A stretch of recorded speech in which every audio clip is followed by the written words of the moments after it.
Hello प्यारे बच्चों, आज हम प्रश्नावली 3.5 का प्रश्न संख्या 4 का अध्ययन करेंगे।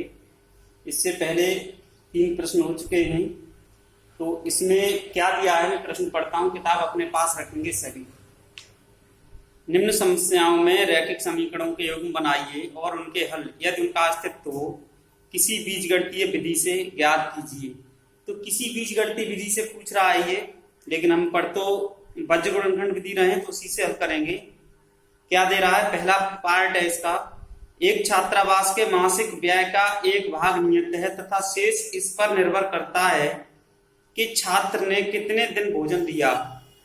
जब एक विद्यार्थी ए को 20 दिन भोजन करता है, 1000 रुपए छात्रावास के व्यय के लिए अदा करने पड़ते हैं, जबकि एक विद्यार्थी बी को जो 26 दिन भोजन करता है छात्रावास के व्यय के लिए 1180 रुपए अदा करने पड़ते हैं। नियत व्यय और प्रतिदिन के भोजन का मूल्य ज्ञात कीजिए। ऐसा प्रश्न पहले भी आ चुका है। तो देखिए, माना नियत व्यय x रुपए, नियत व्यय x रुपए तथा प्रतिदिन भोजन का मूल्य y रुपए है। प्रतिदिन भोजन का मूल्य y रुपए है। यानी इतने तो तुम्हें देने ही, भोजन करो या मत करो, छात्रावास में रहोगे तो इतने देने हैं। उसके अतिरिक्त अगर आप एक प्रतिदिन भोजन करते हैं तो एक दिन का y रुपए देना है। तो अब इसमें कह रहा है कि एक विद्यार्थी ए को जो 20 दिन भोजन करता है 1000 रुपए छात्रावास में देने पड़े। देखिए 20 दिन के भोजन का व्यय, तो पहले क्या दिया है? प्रश्नानुसार 20 दिन के भोजन का व्यय कितना दिया गया है? हमें 1000 रुपए, 1000 रुपए दिया है। अब देखिए इसमें 1000 रुपए में क्या शामिल है? एक तो नियत व्यय शामिल है x रुपए, वो तो देना ही देना है। उसके बाद एक दिन का y रुपए है, तो 20 दिन के कितने हो गए? 20y, यानी 20 दिन का जो कुल व्यय है वो कितना हो गया? x plus 20y। और ये कितना दिया है हमें? 1000 रुपए दिया है। समीकरण नंबर 1 डाल दिया इसको, यानी 20 दिन के भोजन का व्यय 1000 रुपए दिया है। इसमें नियत है x रुपए, यानी x तो देना ही देना है, भोजन करो या मत करो। उसके बाद 20 दिन का, एक दिन का y रुपए है, तो 20 दिन के कितने हो गए? 20y। तो इन दोनों का जो कुल खर्चा है वो 1000 रुपए है। तथा दूसरी शर्त हमें क्या दी गई है? दूसरा छात्र है बी, वो कितने दिन भोजन करता है? 26 दिन। तो 26 दिन भोजन का व्यय यहां पर लिखता हूं मैं, छात्र बी द्वारा 26 दिन के भोजन का व्यय कितना है? 1180 रुपए है। कितना है? 1180, यानी 1180 रुपए अदा करने पड़ते हैं। तो देखो x तो वो तो नियत है ही है, x प्लस एक दिन का y रुपए, तो 26 दिन का कितना हो गया? 26y। कुल कितना है? 1180 रुपए। कुल कितना हो गया? 1180 रुपए। तो इस प्रकार से हमने समस्याएं बनानी, तो समीकरण मिल गए। अब इनको हम बज्र गुणनखंड विधि से हल कर लेते हैं। कैसे हल करते हैं? देखो कैसे लिखेंगे? समीकरण 1 व 2 को बज्र गुणन विधि द्वारा हल करने पर। अब वज्र गुणन विधि द्वारा हल जब हम करते हैं तो कैसे हल करते हैं? देखो मैं यहाँ पे इनकी कंपेयर नहीं कर रहा हूं, कंपेयर करूंगा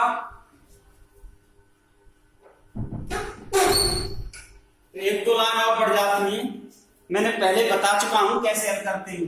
देखो यहाँ पे लिख देता हूं मैं, x अपॉन क्या होता है हमारा x के जब गुणांक लेते हैं तो x अपॉन लेते हैं तो x के गुणांक नहीं आते, क्या आता है b1 b2 और c1 c2। यहाँ पर सॉरी एक इसको इक्वेशन को मानक रूप में नहीं लिखा मैंने, मानक रूप में लिख देते हैं x प्लस 20y माइनस 1000 बराबर 0 और इसको डालेंगे हम समीकरण ए।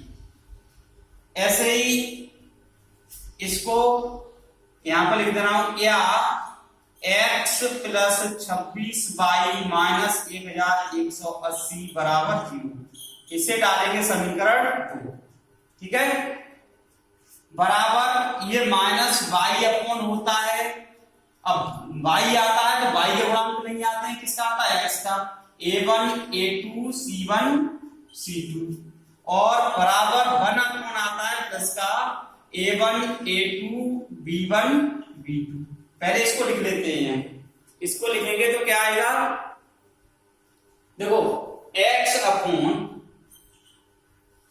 यहां पे a1 b1 c1 किसके गुणांक हैं, यहां पहले समीकरण के x y और कांस्टेंट हैं, a2 b2 इसके गुणांक हैं और c2 ये कांस्टेंट है। तो देखो b1 क्या है, x अपॉन b1 का मतलब है 20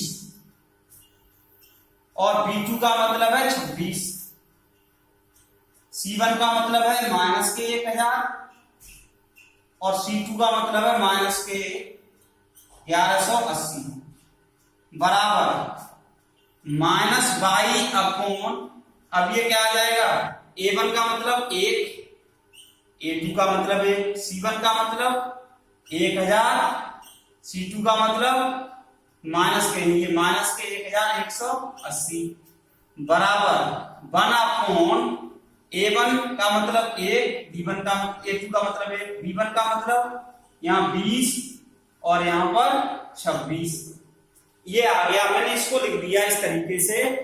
तो अब देखिए हम कैसे करेंगे इनमें, अब इसका क्रॉस गुणा होता है, इसका गुणा तो होगा इससे माइनस इसका गुणा इससे, इसका गुणा इससे माइनस इसका गुणा इससे और इसका इससे माइनस इसका गुणा इससे। तो देखिए अब इधर करता हूं मैं, x अपॉन कितना आ जाएगा, x अपॉन 1180 का 20 में गुणा करना है हमें, तो देखो 2 जीरो माइनस का आएगा ये, 2 तो जीरो आ जाएंगे, ये जीरो और एक जीरो और ये आ जाएगा 236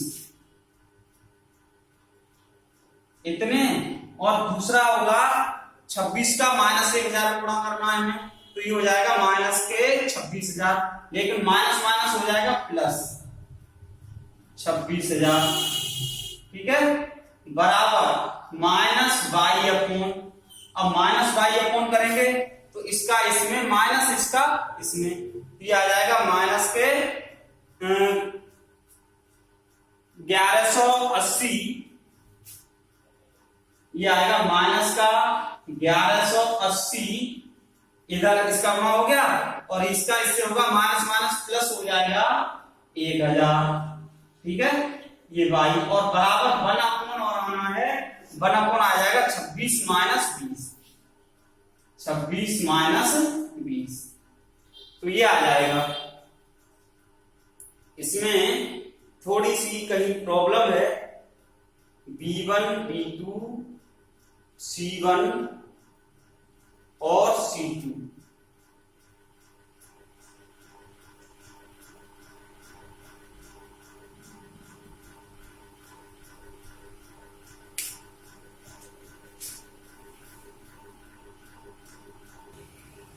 अब देखिए ये क्या आ जाएगा, x अपॉन, अगला स्टेप है ये, पहले स्टेप में आ गया, अब ये अगला स्टेप है x अपॉन, देखो ये है माइनस के 23600 और ये है 26000, तो 26000 में से हमें घटाना है 23600, कितना बचेगा 0 0 और यहाँ 4 बचेंगे और यहाँ पे 5 में से 3 गए 2 बचेंगे, कितने बचेंगे 2400 बचेंगे, बराबर ये माइनस y अपॉन ये 1180 में और ये प्लस के 1000 है, तो ये बचेंगे माइनस के 180।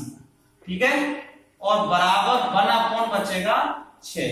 ठीक है, तो ये बचेगा। अब हमें क्या करना है, x अपॉन कितना आ जाएगा, इसको माइनस से ये माइनस कट जाएगा, x अपॉन 2400 बराबर y अपॉन 180 बराबर 1/6। देखो एक बार इसको लेंगे, अतः x अपॉन 2400 बराबर 1/6 तथा y/180 बराबर 1/6।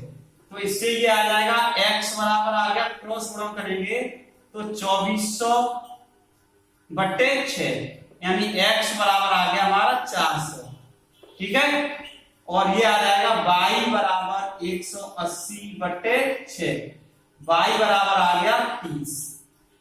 x के और y के मान निकाल लिए हमने, तो x का मान आ गया, y का मान आ गया। अब क्या करना है, हमने नियत व्यय कितना है, यानी जो फिक्स है हॉस्टल का वो 400 रुपए है और प्रतिदिन का कितना है, 30 रुपए प्रतिदिन है।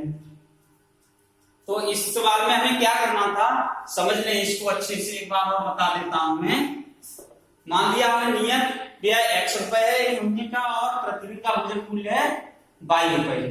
20 दिन भोजन किया छात्र ए ने, उसने 1000 रुपए चुकाए, तो 1000 रुपए, अब 20 दिन भोजन करने का कुल खर्चा कितना आएगा, x जो नियत है, यानी जो देना ही देना है वो तो है ही है, प्लस 22 रुपए प्रतिदिन के हिसाब से 20 दिन का कितना होगा 20/22, इन दोनों का जो मूल्य चुकाया वो 1000 रुपए। इसको इधर पक्षांतर किया, समीकरण 1 बन गया। दूसरा है b द्वारा 26 दिन के भोजन का व्यय कितना है, 1180 रुपए देने पड़े उसे, तो x रुपए तो जो नियत है वो आ गया, प्लस 22 रुपए प्रतिदिन के हिसाब से 26 दिन का 26/22 हो गया, यानी इन दोनों का खर्चा मिला के है 1180 रुपए। तो इससे ये समीकरण मिल गया। अब इनको वज्र गुणनखंड विधि द्वारा, ये मैंने बता दिया था, हम इसको ऐसे लिख दें, a1 b1 c1 क्या है हमारे, a1 b1 और c1। दूसरे समीकरण के a2 b2 और c2, ये गुणांक हैं, ये कई सवालों में मैं तुम लोगों को बता चुका हूं। तो अब a1 b1 c1 और a2 b2 c2 को समझने में प्रॉब्लम नहीं आनी चाहिए। या क्या, अब इनके मान लगा दिए हमने, मान लगा के इनको हल किया, तो x का मान कितना आया 400, y का मान आया 30 रुपए। तो अब हम यहां पर लिख सकते हैं, अतः हॉस्टल का नियत व्यय कितना है, हॉस्टल का नियत व्यय है 400 रुपए और प्रतिदिन का जो खर्चा है भोजन का वो है 30 रुपए। तो प्रतिदिन का खर्च 30 रुपए और हॉस्टल का व्यय हो गया 400 रुपए। ये अपने आप लिख लेंगे बाद में। आगे चलते हैं अगले प्रश्न पर। तो ये मान हमने निकाल ही लिए हैं, क्योंकि जगह नहीं मैं आगे लिखता हूं यहाँ पर, तो वो स्क्रीन पर नहीं आ रहा है, इसलिए अपने आप लिख सकते हैं इसको। ठीक है, या मैं यहां पर लिख देता हूं,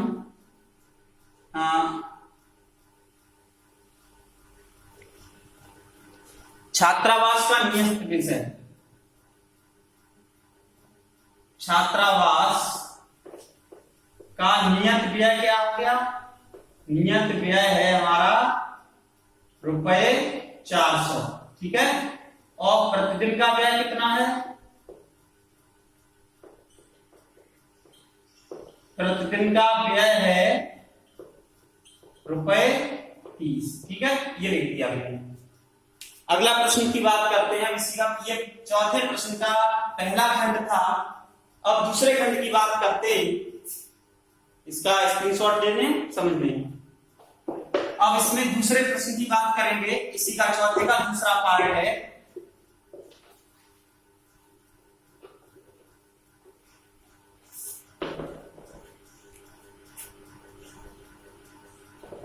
चार का सेकंड पार्ट क्या दिया है, इसको मैं पढ़ता हूं, ध्यान से समझेंगे।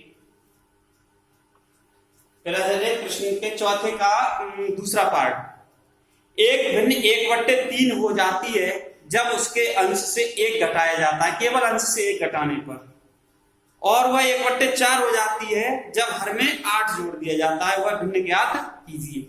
अब इसमें विधि नहीं दी गई है, किसी भी विधि का प्रयोग, किसी भी विधि का स्पेशली नाम नहीं लिया गया है कि किस विधि से इस क्वेश्चन को हमें हल करना है।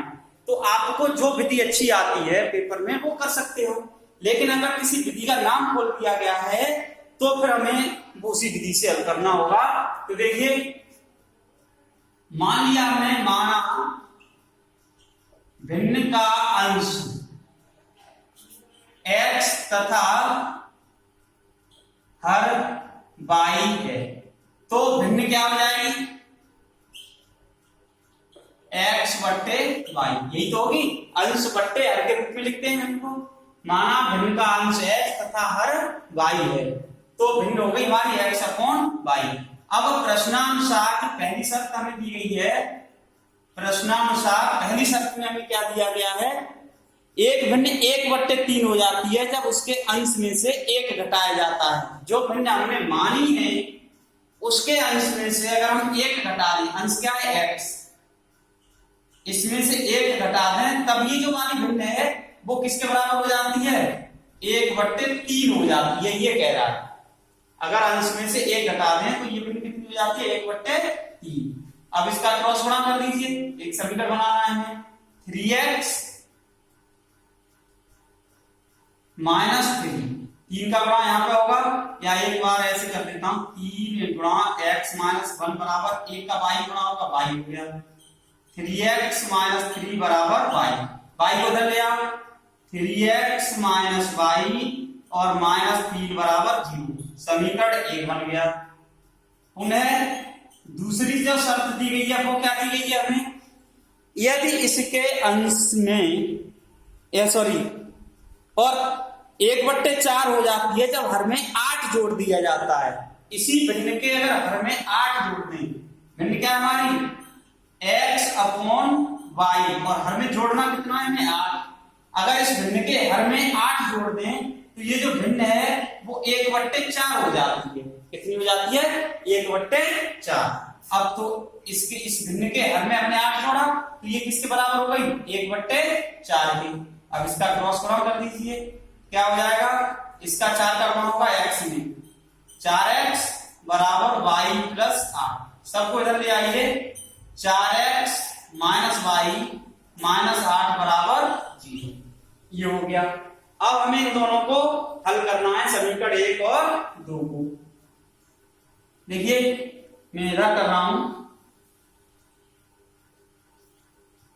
समीकरण 1 व 2 को वज्र गुणन विधि द्वारा हल करने पर, विधि द्वारा हल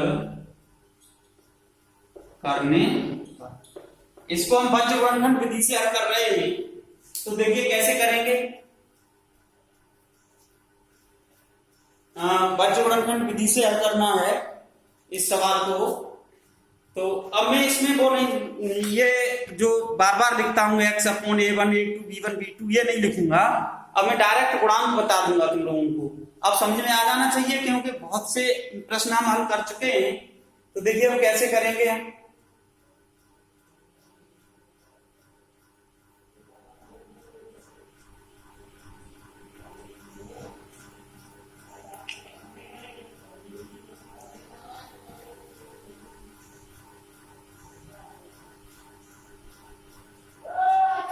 देखो x अपॉन चलिए मैं लिख देता हूं तो आसानी रहेगी लोगों को, x upon b1 b2 c1 c2 बराबर होता है minus y upon a1 a2 और c1 c2 बराबर 1 अपॉन होता है a1 a2 b1 b2। तो देखिए x अपॉन लिखेंगे जब हम, तो a1 का मतलब है 3, सॉरी b1 का मतलब है -1, क्योंकि a1 b1 और c1, a2 b2 और c2, x के नीचे x के मान तो आते नहीं है, तो इसका -1, इसका भी -1। यहाँ पर c1 कितना है, -3 है, और यहाँ c2 है -8। माइनस y अपॉन a1 कितना है, 3 है, और a2 है 4, और c1 है -3 -8। 1 अपॉन a1 का मतलब 3 और 4, और b1 b2 का मतलब है -1 और -1, -1 और -1। तो x अपॉन इसका गुणा इससे करेंगे, -1 का -8 से गुणा होगा कितना हो जाएगा 8, और -1 का -3 से होगा तो प्लस के 3 होगा, तो 8 -3 -y अपॉन -8 का गुणा 3 के साथ होगा तो हो जाएगा -24, और 4 का गुणा -3 के साथ होगा तो ये हो जाएगा -12। तो -12 पहले आ रहा है, यहां बीच में माइनस आता है तो माइनस माइनस प्लस हो जाएगा 12।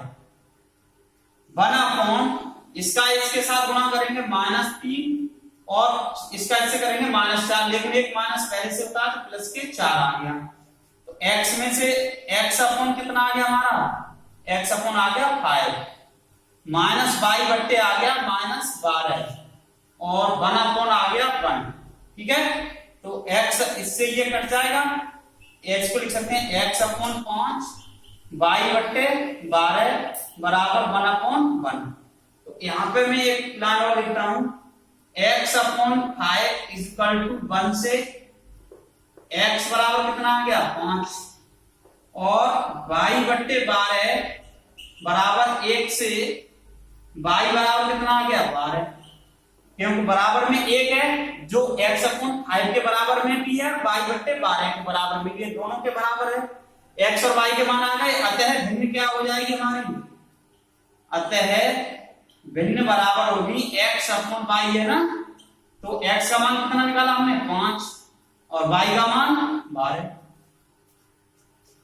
अब देखो ये कह रहा है कि ये इसमें से 1 घटा दें, इसमें से 1 घटा देंगे तो 4 रह जाएगा, 4 3 12 1/3 हो जाएगी, हर में 8 जोड़ दें, अगर यहाँ 8 जोड़ देंगे तो 1/4 हो जाती है, 12 8 20, तो 5/20 का मतलब 1/4। तो इन सवालों में ज्यादा कुछ है नहीं, हम इन सभी सवालों को इसी प्रकार से हल कर सकते हैं। इसके अभी 3 पार्ट और हैं, अगला पार्ट बताता हूं मैं, एक अगला पार्ट है उसको समझिए, आशा करता हूं समझ में आया होगा, नहीं समझ में आया तो पर्सनली पूछ सकते हैं।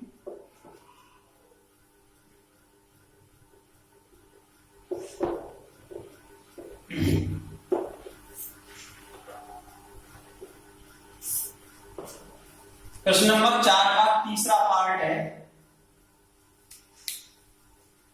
चौथे का तीसरा पार्ट क्या दिया है ये मैं पढ़ता हूं।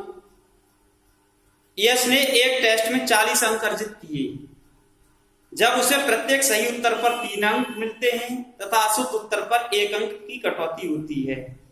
यदि उसे सही उत्तर पर 4 अंक मिलते और अशुद्ध उत्तर पर 2 अंक कटते तो 50 अंक अर्जित करता। टेस्ट में कितने प्रश्न थे? मान लिए यश के सही जो उत्तर हैं वो x में, यानी यश ने जो सही प्रश्न किए हैं, माना यश ने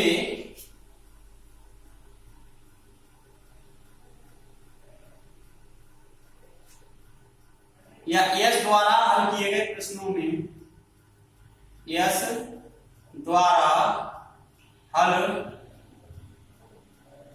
किए गए प्रश्नों में x सही है और y के उत्तर गलत है। ठीक है, यानी यश ने जो प्रश्न हल किए हैं उनमें x सही है और y गलत है। तो यश द्वारा कुल कितने प्रश्न हल किए गए? तो यश द्वारा यानी इसमें ये पूछ रहा है टेस्ट में कितने प्रश्न थे, तो टेस्ट आप हम ऐसे लिख सकते हैं, तो टेस्ट में कुल प्रश्नों की संख्या, तो टेस्ट में कुल प्रश्नों की संख्या कितनी हो गई? उसने x सही किए हैं y गलत किए हैं, तो टोटल प्रश्न हो गए उसके x प्लस y।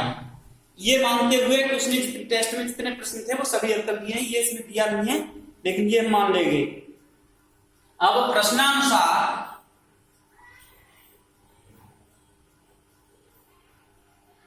पहली कंडीशन क्या है, उसको 40 नंबर मिले हैं, 40 अंक अर्जित किए हैं, जबकि सही उत्तर पर 3 अंक और अशुद्ध उत्तर पर 1 अंक काट लिया जाता है। कुल कितने मिले, 40 अंक। तो सही उत्तर पर कितने मिलता है, 1 पे 3, तो x प्रश्न सही है तो कितना हो गया, 3x। ठीक है, कुल इतने प्रश्न उसके सही हुए, और जब गलत पे 1 अंक काटा जा रहा है, ठीक है, तो -y बराबर 40। यानी अब इसको समझ लें, एक सही उत्तर पर हमें कितने प्रश्न मिलते, कितने अंक मिल रहे हैं, 3। x प्रश्न सही है तो 3x नंबर हो गए कुल। उसमें से एक प्रश्न पे गलत, y के गलत उत्तर है, एक पे कितना कटता है, 1, तो y के y है गए, तो ये इतना माइनस करने के बाद यानी कुल मिले उतने, उसमें से हमने इतने माइनस कर दिए जो कट रहे हैं, उसके बाद जो उसे मिले वो है 40 नंबर। तो इसको हम और कैसे लिख सकते हैं, 3x y -40 बराबर 0, समीकरण 1। दूसरी शर्त क्या कह रहा है, उसे 50 अंक मिलते यदि, 50 अंक कब मिलते, यदि सही उत्तर पर तो उसे 4 नंबर मिल रहे होते, और गलत पर 2 कट रहे होते, यानी गलत पर 2 कट रहे होते और सही पे 4 मिल रहे होते। तो देखो सही पे 1 पे 4 मिल रहे होते तो x पे कितने हो गए, 4x। ठीक है, माइनस कर देते हैं उसमें से जो गलत होते हैं। 1 पे गलत प्रश्न कितने हैं, y, 1 पे कट रहा है 2 नंबर, तो y पे कितने हो गए, 2y। तब उसे कितने मिलते नंबर, 50। यानी सही में से उसके इतने नंबर घटा दिए जाए तब भी उसे कितने मिलते, 50। तो इसको और कैसे लिख सकते हैं, 4x - 2y - 50 बराबर 0। अब इसको वज्रगुणन विधि से हल करेंगे। समीकरण 1 व 2 को वज्रगुणन विधि द्वारा हल करने पर वज्रगुणन विधि से हल करेंगे तो देखिए क्या हो जाएगा, x अपॉन, देखो जब x अपॉन लिखते हैं, हमने यहाँ पे बार बार बोल लिख रहा हूं, तो x वाला गुणांक दबा लीजिए। ठीक है, x वाले दबाएंगे, y के गुणांक लिख लो, -2 सॉरी ये कितना है, y का गुणांक यहाँ -1 और यहाँ पे है -2, ऐसे लिख लो। और x अपॉन लिखते हैं b1 b2 c1 c2, c1 कितना है, -40 और ये है -50 बराबर -y अपॉन, जब -y की बात आएगी तो y वाले गुणांक दबाएंगे, a1 a2, तो ये आ गया 3 और ये 4 और c1 c2 -40 -50 बराबर 1 अपॉन a1 a2 3 और 4 b1 b2, b1 का मतलब -1, b2 का मतलब -1 और -2। अब इनका गुणा कर दीजिए, इसका इससे माइनस इसका इससे, इसका इससे माइनस इसका इससे, इसका इससे माइनस इसका इससे, तो क्या आ जाएगा, x अपॉन, देखो माइनस का -50 से करेंगे तो ये हो जाएगा कितना हो जाएगा, माइनस प्लस के 50। ठीक है, कितने हो गए, प्लस के 50 हो गए, और -2 का -40 से गुणा होगा तो प्लस के 80 और माइनस के 80 होंगे यहाँ पर बराबर -y अपॉन माइनस के 150, -50 का इसमें गुणा किया, -150 माइनस प्लस हो गया, 4 चौक 16, 160 प्लस के 160 बराबर 1 अपॉन माइनस के 6 और ये हो जाएंगे प्लस के 4, -6 + 4, -2 का इसमें गुणा होगा, इसका इसमें गुणा होगा, तो x अपॉन कितना आ गया, -30 -y अपॉन ये हो जाएगा 10 और 1 अपॉन हो जाएगा -2।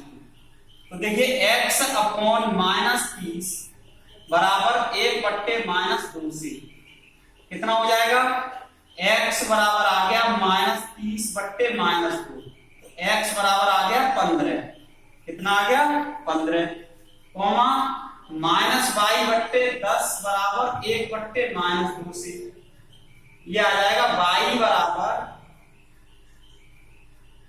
-10/-2, क्योंकि ये वाला माइनस इधर भेज दिया मैंने, तो y बराबर आ गया 5।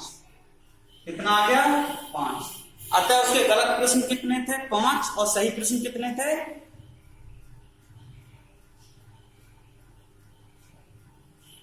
20। गलत प्रश्न कितने हैं? 5, और सही प्रश्न कितने हैं? 15। तो उसमें सवाल में जो पूछा गया है वो क्या पूछा गया है? उसमें पूछा है टेस्ट में कुल प्रश्नों की संख्या, तो हम यहां पर लिख देंगे अतः टेस्ट में कुल प्रश्नों की संख्या, कुल प्रश्नों की संख्या बराबर, कुल प्रश्नों की संख्या कितनी थी हमारी? x प्लस वाई थी ना, x प्लस वाई, तो 15 प्लस 5 कितने हो गया? टेस्ट में कितने प्रश्न थे? 20 प्रश्न थे। टेस्ट में कुल कितने प्रश्न थे? 20। तो ये हो गया तीसरा पार्ट इसका। अब इसके अभी 2 पार्ट और हैं, इनको मैं कल बताऊंगा। आज के लिए इतना ही काफी है।